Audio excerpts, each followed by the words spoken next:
계속으로 이어가도록 하겠습니다. 제5절 민주주의와 군사력 증강에 대해서 살펴보도록 하겠습니다.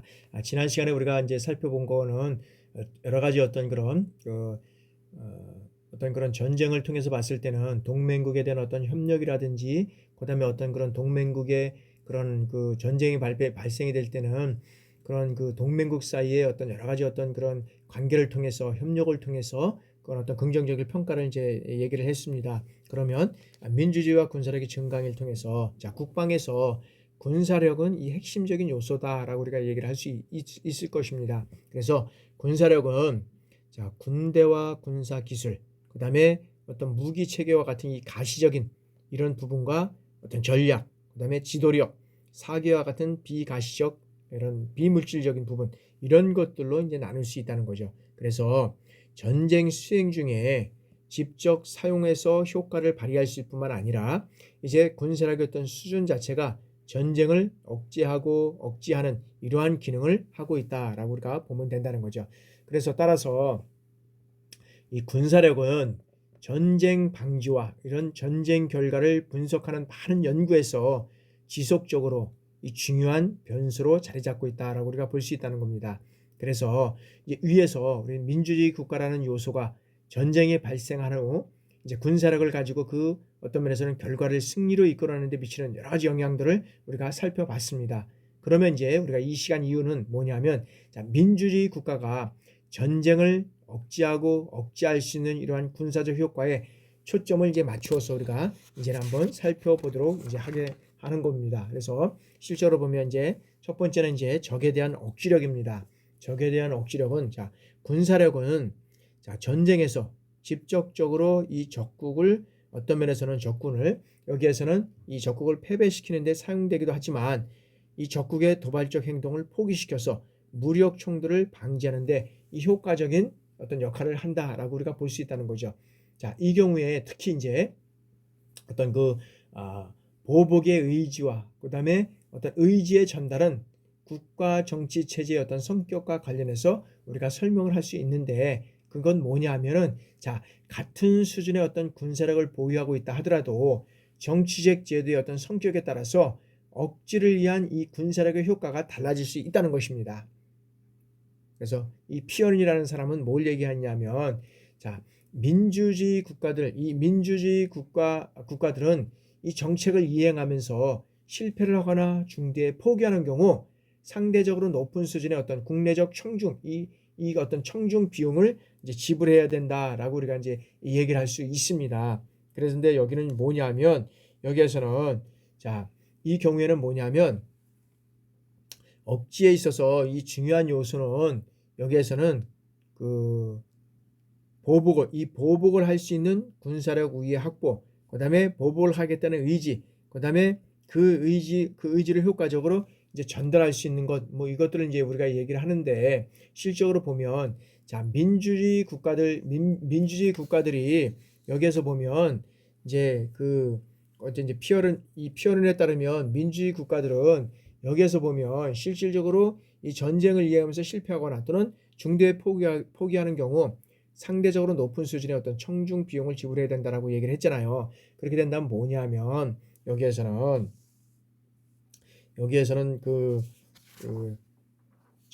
뭐냐면 민주주의 국가들이 이 분쟁 중인 상대방 국가에 대해서 이 무력을 사용하겠다고 위협한 후에 뒤로 물러선다면 뭐냐면 민주주의 국가의 어떤 지도자들은 그 정책 실패에 대해서 반드시 다음 선거에서 이제는 심판을 받게 되는 등 상대적으로 많은 어떤 그런 비용을 지불하도록 되어 있다는 겁니다.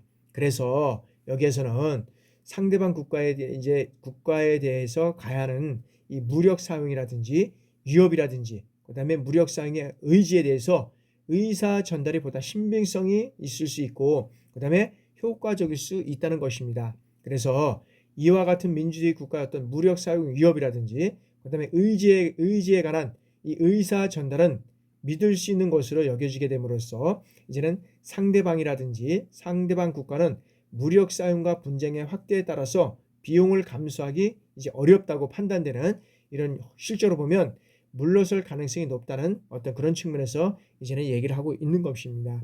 그래서 여기에서는 이제 그 어떤 그런 민주주의 국가에서 높은 이런 어떤 청중 비용으로 인해서 이제는 어떤 그런 스스로 이런 어떤 면에서는 그 억제력을 높일 수 있을 뿐만 아니라 동맹국으로서부터 이 상대편의 불확실성의 어떤 수준과 오산의 어떤 가능성을 낮출 수 있어서 이 분쟁의 확대나 전쟁의 발생을 막을 수 있는 이러한 어떤 역할을 할 수 있다는 것입니다. 그래서 여기에서 보면 이제 적에 대한 어떤 그런 분쟁 중에 있는 이런 어떤 그런 여러 가지 어떤 그런 사항들이 있는데 여기에서는 특히 이제 어떤 그런 이런 권위주의 국가가 상대방인 어떤 민주주의 국가의 어떤 청중 비용까지 고려하면서 여기에서는 이 전략적 판단을 하지는 않는다는 것입니다.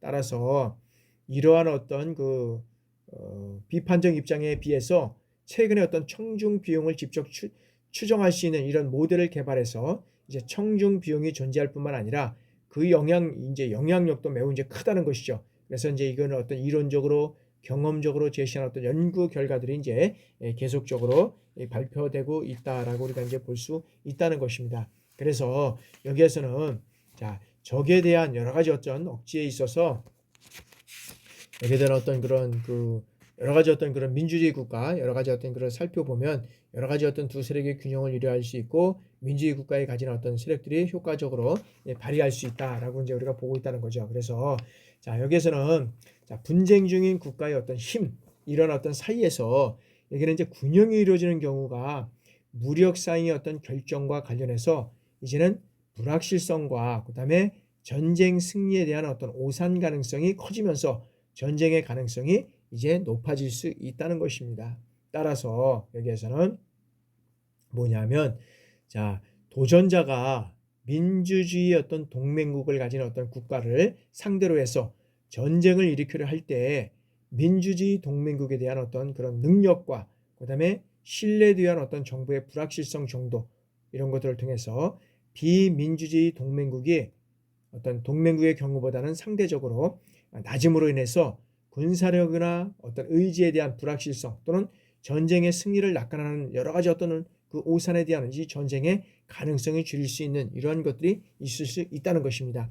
그래서 이제 이 민주주의 국가에 있어서는 이런 어떤 청중 비용으로 인해서 여러 가지 이런 억지력을 높일 뿐만 아니라 이제 동맹국에서 상대편에 대한 불확실성의 수준과 오산의 가능성을 낮출 수 있고 그다음에 분쟁의 확대나 전쟁의 발생을 막을 수 있는 이런 어떤 역할을 할 수 있는 이러한 것들이 이제 여기에서는 어떤 민주주의의 여기에서는 이러한 적에 대한 이 억지력을 가질 수 있다라고 우리가 이제 볼 수 있다는 거죠. 자, 그렇다면 자, 동맹과의 어떤 그런 협력 관계를 우리가 한번 살펴보도록 하겠습니다. 자, 동맹과의 협력은 여기에서는 왈츠라는 사람은 국력을 증강시키는 요소로서 여기에서는 이제 내부적 견제력과 외부적 견제력을 얘기를 하고 있습니다. 그래서 외부적 견제는 뭐냐면 자, 자국의 국력을 증대시키는 여기에서는 방안이라고 얘기를 하고 있고 외부적 견제력은 자, 동맹을 결성해서 국력을 증강시키는 여기는 방법을 얘기를 하고 있습니다. 그렇게 된다 그러면 실적으로 보면 여기에서는 자, 민주주의 어떤 그런 민주주의 어떤 동맹국과 비민주주의 동맹국 사이에 이 차이가 이제 존재하는데 여기에선 존재하는지에 대한 어떤 지속적인 여러 가지 어떤 진행되는 그런 사항들이 있다는 거죠. 그래서 여기에서 보면 이제 가비치라는 대표적인 가바치라는 민주주의 국가 사이에 동맹이 오래 지속됨으로 인해서 민주주의 국가보다 신뢰할 수 있는 동맹국이라고 이제 주장을 하고 있다는 거죠. 반면에 이 리즈와 어떤 그런 여러 가지 어떤 그런 다양한 공저자들은 자, 민주주의 국가의 경우 동맹국이 침략을 당했을 때 이 전쟁에 참여하는 쪽으로 이제는 이 결정을 하는 비율이 높다는 이것을 이제는 보여주면서 민주주의 국가가 더욱 신뢰할 수 있는 이런 동맹국으로서 국력 증강과 국방에 더 많이 기여할 수 있다는 이러한 주장을 이제는 펼치고 있다는 거죠.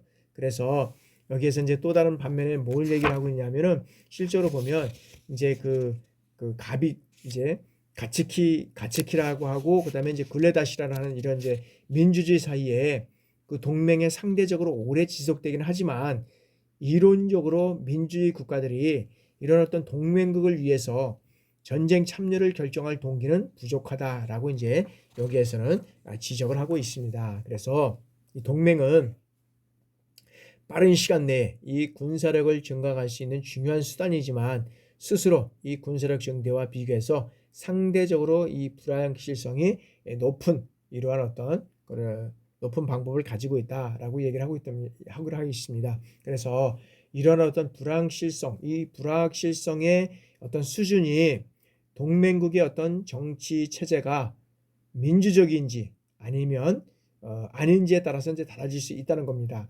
그래서 대체로 민주주의 국가와 이 동맹 관계가 있는 국가 이 경우에는 민주주의 국가의 어떤 제도적 특성과 규범으로 인해서 이 정책의 어떤 일관성이라든지 투명성이 높아서 불확실성을 줄여나갈 수 있음으로 인해서 군사력 증대의 효과를 더 높일 수 있다라고 이제 우리가 보고 있다는 거죠. 그러면 이제 우리가 마지막으로 이제 국방에 대한 우리가 함의를 한번 살펴보면 자, 국가의 어떤 정치 제도의 차이가 평화라든지 전쟁의 결과, 그다음에 억지 및 동맹 관계와 관련된 이 군사력 증강에 미칠 수 있는 영향력에 대해서 우리가 이제 살펴보도록 하겠습니다. 그래서 국가의 이 군사력과 이 전략 등 전통적인 요소를 가지고 이 전쟁과 평화를 설명하고 있는 입장을 넘어서 이제는 국제 관계와 이런 어떤 외교 정책에서 민주주의가 어떤 부정적인 역할을 한다면 현실적 주장을 반박하고 그다음에 민주주의 국가의 어떤 제도, 규범, 평화, 안보, 국력의 증강 이런 것들이 긍정적으로 작용할 수 있다는 것을 이제는 보여주고 있다라고 이제 얘기를 하고 있는데 이거는 뭐냐면 이러한 어떤 새로운 입장은 뭐냐면 전쟁의 어떤 미래를 예측하고 그다음에 미래의 전쟁을 준비하는 과정에서 반드시 주장해야 할 사항이라고 볼 수 있다는 것입니다.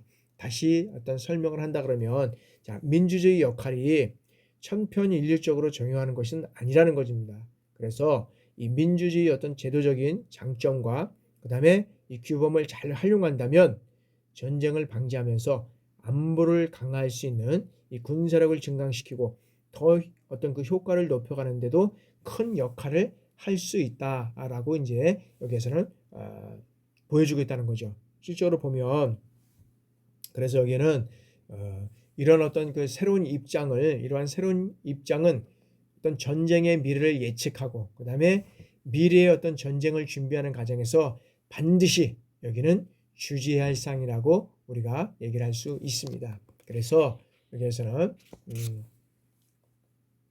따라서 이제 앞으로의 어떤 그런 학문적으로 여기에서는 민주주의의 어떤 역할에 대해서 이런 어떤 그 역할에 대한 이론적으로 더욱 발전시키고 그다음에 경험적으로 더욱 엄중하게 검증해 나갈 것이 이제 우리가 필요하다고 이제 얘기를 할 수 있는데 실제로 보면 이와 같이 더불어서 실제 어떤 국면에서도 이제 안보라든지 그다음에 국방의 어떤 정책 결정에서 민주적인 원칙과 이 절차를 존중하고 그에 따라서 실행해 나가도록 할 것이 어떤 중요한 요소를 우리가 안고 있다는 거죠. 그리고 이런 어떤 실천을 통해서 효과적인 어떤 국방이라든지 그다음에 안보, 그다음에 외교 정책이 채택될 가능성이 높을 것이라고 우리가 볼 수 있다는 거죠. 그리고 정책의 정당성도 이제는 높일 수 있어서 국내외적으로 이제 소모적인 의심과 논쟁이 줄어들 수 있다라고 우리가 볼 수 있다는 것이죠. 또한 이 전쟁의 미래와 그다음에 어떤 그 미래의 전쟁을 준비하는 데 있어서 민주주의 어떤 영향과 그다음에 역할뿐만 아니라 이제는 동시에 이를 바탕으로 해서 새로운 어떤 정치적 그다음에 사회적 요소들을 찾아보고 이들의 어떤 영향력에 대해서 살펴보는 노력도 우리가 함께 이루어져 가야 된다라고 우리가 볼 수 있다는 거죠.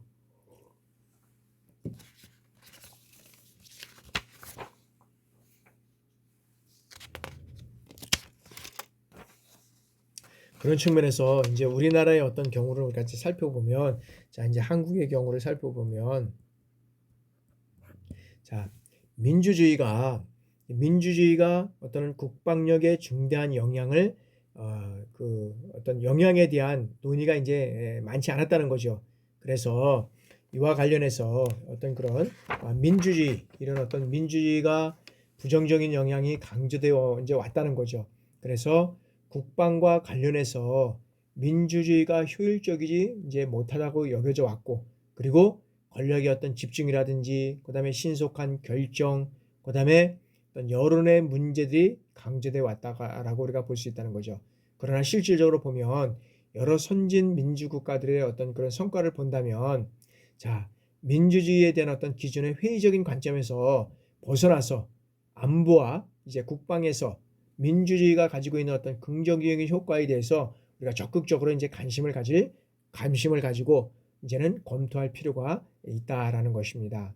특히 한국의 민주화를 어떤 면에서는 이루었으면 민주주의 어떤 국가와 동맹을 맺고 있는 이러한 상태에서 비민주주의 어떤 국가인 북한과 대치하고 있는 우리 그 상황 속에서 민주주의 국가라는 어떤 강점과 그다음에 민주주의 어떤 국가의 동맹을 맺고 있는 이 장점을 살려서 국방이라든지 어떤 외교 안보 정책을 이제는 수립해 나가야 해야 한다는 것입니다. 그리고 민주주의 국가는 효율적으로 어떻게 됩니까? 이 자원을 동원하고 그다음에 어떤 국민의 지지를 받으면서 군사력을 증강해 나갈 수 있고, 그다음에 동맹 사이의 어떤 그런 신뢰라든지, 그다음에 이 결속력이 강해서 무력 충돌 시에도 어떻게 됩니까? 승리할 확률이 높다는 것이죠. 그래서 적의 어떤 무력 사용에 대한 이 억지력을 한층 높여서 이 평화와 안정을 유지하는데 더욱더 우리가 그 도움을 될 수 있는 그런 측면을 우리가 가지고 가야 된다는 것입니다. 그리고 이제 현재 어떤 국방 개혁을 진행하고 있는 과정에서도 실질적으로 보면 민주적 절차, 그다음에 어떤 규범의 중요성은 이제 강조되고 있다라고 우리가 볼 수 있다는 것이죠. 그리고 실적으로 사실상 우리가 살펴보면 이 당사자들 사이에 합의 도출이 어려운 상황이 이어질 수 있다는 거죠. 그러면 그러한 개혁이 정체되어 왔다는, 그리고 진전을 이루지 못하고 있는 것은 무엇이냐라고 우리가 봐야 된다는 거죠. 이제 정부의 확고한 어떤 의지를 추진으로 삼아서 개혁의 어떤 새로운 계기를 만들어야 한다는 것입니다. 그러한 시점에 또 우리나라가 와 있다는 것입니다. 그래서 국방개혁을 각 집단의 어떤 그런 일개 조정이나 함수로만 해석하는 이 관행을 넘어서 사회 전체를 위한 이런 공공재를 제공한다는 입장에서 투명하고 그리고 일관성 있게 민주적 절차와 이 규범에 맞춰서 추진해 나간다면 개혁의 효과성뿐만 아니라 국민의 지지를 얻으면서 좋은 결실을 이어나갈 수 있다라고 우리가 볼 수 있는 것입니다. 그래서 앞에서 여러 가지 어떤 그런 것들을 살펴보았듯이 민주주의는 어떻게 됩니까? 전쟁을 막고 평화를 유지하는 데 있다는 것입니다. 우리가 민주주의의 어떤 근본은 뭡니까? 전쟁을 막고 평화를 유지하는 거죠. 평화. 전쟁을 막고 평화를 유지하는 거죠. 그리고 이런 것뿐만 아니라 전쟁 수행 과정에서도 어떤 군사력 증강에도 긍정적인 역할을 할 수 있다는 다양한 어떤 그런 연구 결과를 통해서 우리가 알 수 있다는 것입니다. 그래서 사실상 많은 어떤 그런 선진국들이 민주적 절차와 규범에 의존해서 이 국력을 키우고 국가 간의 협력을 통해서 여러 가지 어떤 평화와 안정을 유지해 오고 있다는 것을 우리가 인식해야 된다는 거죠. 그리고 한국의 어떤 민주주의가 지속적으로 공고화되어 나가기 위해서는 여기서는 어떻게 됩니까? 국방력을 비롯해서 그다음에 어떤 말하는 한국의 어떤 민주주의를 지속적으로 공고화 나가기 위해서는 국방력을 비롯해서 국력의 증대를 이루고 더 나아가서 이제는 뭡니까? 동북아 지역의 세계 평화에 기여할 수 있도록 우리가 정진해야 한다라고 우리가 볼 수 있다는 것이죠. 그래서 우리가 여러 가지 어떤 면에서 보면 다른 나라의 어떤 그런 하나의 예를 들어보면 우리가 이제 이스라엘을 한번 통해서 우리가 이제 한번 이제 예를 한번 보도록 하겠습니다. 자, 이스라엘군은 1948년에 이 건국 이후에 이 이스라엘 국민의 어떤 열렬한 지지를 받으면서 민간 행정부와 좋은 관계를 유지해 와 있다고 볼 수 있습니다. 그리고 징병제 때문에 이스라엘군은 1948년 이전부터 이 거주하고 있던 유대인 주민들을 중심으로 해서 이제는 유럽 출신의 유대인들이 서로 융합할 수 있는 이러한 어떤 사회의 용광로로 작용을 했다는 거죠. 그리고 이 군은 이스라엘 내에서 다양한 계층의 사람들과 이 어떤 사회 경제적 집단들 사이에 이제 중재적인 역할을 했다는 거죠. 그리고 70년간 이스라엘 군은 유대 국가의 어떤 생존을 위협하는 아랍 국가들과의 어떤 침공을 성공적으로 이제 막아내고 응징해 왔다는 거죠. 그리고 1948년과 1967년 그리고 1973년 이스라엘군은 어떻게 됩니까? 둘 이상의 아랍 군대들과 이 전쟁을 치르면서 모든 전쟁에서 승리를 할 수 있다는 것입니다. 그러면 이스라엘의 어떤 전쟁의 승리는 어떤 그런 승리를 가져왔느냐라는 거죠. 그러니까 이스라엘군의 어떤 승리 덕분에 이제 이스라엘 국민들은 민간 정부는 국가 안보에 관련한 이 문제에서 군의 어떤 권고를 수행해야 한다고 인식하게 됐다는 거죠. 그리고 이 어떤 전직 의원이면서 뛰어난 학자인 이 에우다 벤마이어라는 사람은 이 정치가는 자, 정치가와 정책 결정자들이 국가 안보에 관한 어떤 정점들에 대해서 특히 이제 뭐냐면 이 언론이 정부와 군의 견해가 상충하다고 이제 보도하는 이 쟁점들에 대해서 군과 의견이 일치하지 않는 것을 이제 어떤 면에서는 꺼려한다고 지적을 했다는 겁니다. 그러나 이스라엘 어떤 정치인들은 군의 의견을 반대하거나 거절하는 것이 틀렸다고 밝혀졌을 경우 그들이 치르게 될 대가를 알고 있었다는 겁니다.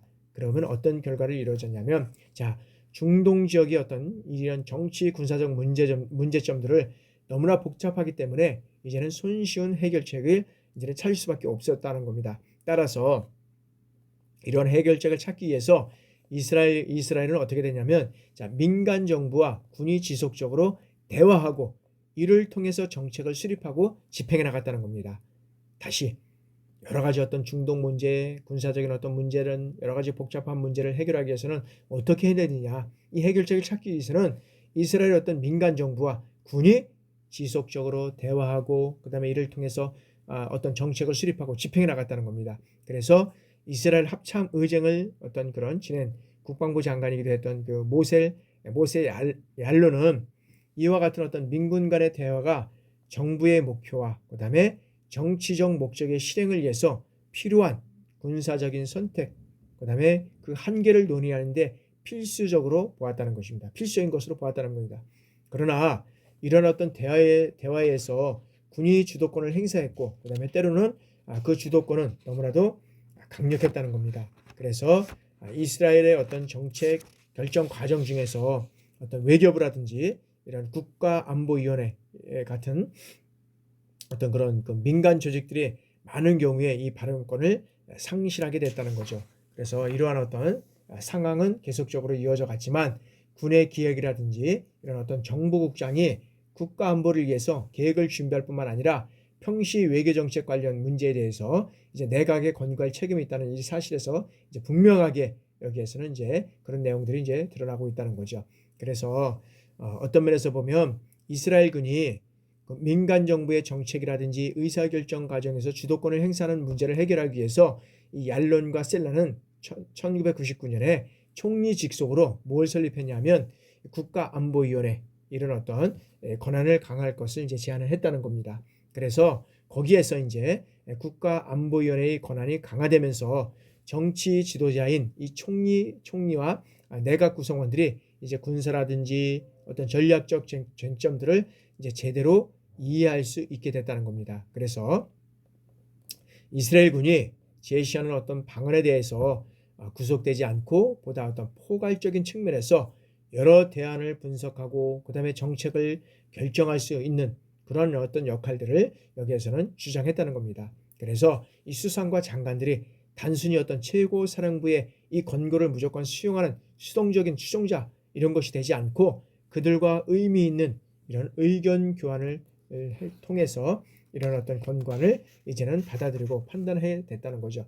그래서 결론적으로 보면 여기에서 보면 결론적으로 보면 자 이전의 결과를 강화하는 이스라엘의 어떤 역사의 어떤 추가적인 사례를 제시할 뿐만 아니라 또한 국가안보위원회를 강화해서 이제 정책 입원자들이 군 최고 사령부보다 의미 있는 대화를 진행할 수 있었다는 것입니다. 그래서 대안적인 어떤 방책들 사이에서 더욱 현명한 이런 선택을 할 수 있는 것이 여기에서는 이제 얄론과 셀이라는 주장을 통해서 여기에서는 이제 이루어왔다는 것이죠. 그래서 이런 것들을 통해서 이스라엘은 어떤 면에서는 군과 민의 그 협력을 통해서 지속적인 이런 그런 의견조를 통해서 현대까지 이런 어떤 이스라엘이 이런 어떤 군과 민 간에 부딪히지 않고 잘 협력해 오고 그것이 중동에서의 어떤 전쟁이라든지 그 주변의 어떤 여러 국가들에서 영향력을 끼칠 수 있는 그런 어떤 이스라엘을 가져왔다는 거죠. 우리나라 같은 경우에도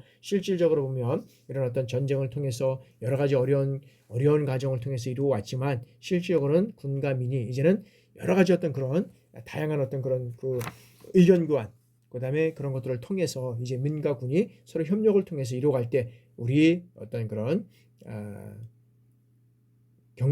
군뿐만 아니라 경제적으로 민군 간의 관계를 통해서 협력해 나갈 때 우리의 국가는 더욱더 발전해 나갈 수 있다라는 것을 이제 이스라엘의 사례를 통해서 여러분들한테 말씀을 드리고 이제 강의를 맺고자 합니다. 여러분들 민군과의 강의 참 어렵습니다. 참 책도 없고 교재도 없고 여러 가지 어렵지만 이런 과정은 민군과의 관계를 통해서 실질적인 그런 어떤 팩트가 뭐냐는 것만 우리가 이해하면 될 것 같아요. 팩트가 군과의 어떤 민간 관계에서는 어떻게 이루어져 가느냐 협력하고 조언하고 의견 교환을 하고 그래서 이끌어가는 것 그것이 어떤 민군 관계의 어떤 그런 팩트가 아닌가 이렇게 생각을 합니다. 그래서 여러분들 지금까지 강의 듣느냐고 수고 많이 하셨고요. 다음 주에 여러분들 또 만나도록 하겠습니다. 여러분들 수고하셨습니다.